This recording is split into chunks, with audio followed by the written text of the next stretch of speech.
My hero. A hero who treasured and honored for his overflowing dedication and perseverance to his family and his country. A hero who devoted himself wholeheartedly, whose Rizal stood for what was right, with pen in hand and visions clear. He dreamed for freedom and justice, for his country to be at peace.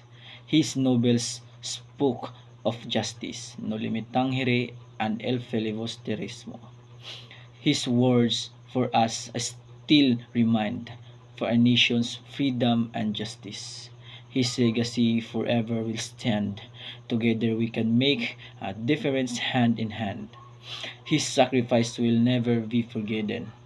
His love and passions inspired us all to fight. Thank you.